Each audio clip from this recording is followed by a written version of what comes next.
Dear students, ఈరోజు ప్రశ్న,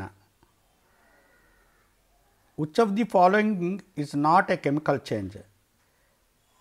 ఈ క్రింది వానిలో రసాయనిక మార్పు కానిదేది అంటే భౌతిక మార్పు ఏది చెందిందో మనం చెప్పాలి. ఇది ఈ మధ్యనే డిఎస్సి ఎంట్రన్స్ ఎగ్జామినేషన్లో ఇచ్చి ఉన్నాడు.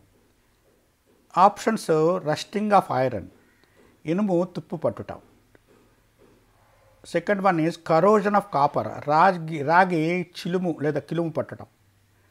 థర్డ్, బాయిలింగ్ ఆఫ్ ఎగ్, గుడ్డు ఉడకపెట్టడం. Fourth, conversion of copper into brass, రాగిని ఇత్తడిగా మార్చడం.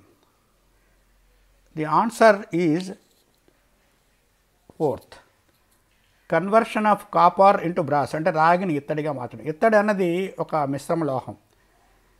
రాగి జింకుల సజాతీయ మిశ్రమంగా చేయటం వల్ల ఇత్తడి ఏర్పడుతుంది. ఇత్తడి నుండి మరలా రాగి జింకులను వేరు చేయొచ్చు సులువుగా. అదే రస్టింగ్ ఆఫ్ ఐరన్ తీసుకుంటే ఇనుము తుప్పు పట్టడం. ఇనుము గాలిలో ఉంచినప్పుడు తుప్పు పడుతుంది. అంటే రసాయనిక మార్పులోనే గాలిలో ఉన్న తేమతో ఆక్సిజన్తో చర్య పొంది ఫెరిక్ ఆక్సైడ్, ఫెరిక్ హైడ్రాక్సైడ్ లేదా ఆర్ద్ర లేదా హైడ్రేటెడ్ ఫెరిక్ ఆక్సైడ్గా మారుతుంది.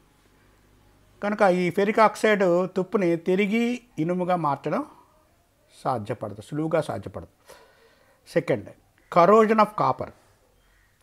కాపరు గాలిలో ఉంచినప్పుడు మెల్లమెల్లగా కాపర్ కార్బోనేటు, కాపర్ హైడ్రాక్సైడ్ మిశ్రమము ఆకుపచ్చని చిలుము ఏర్పడుతుంది.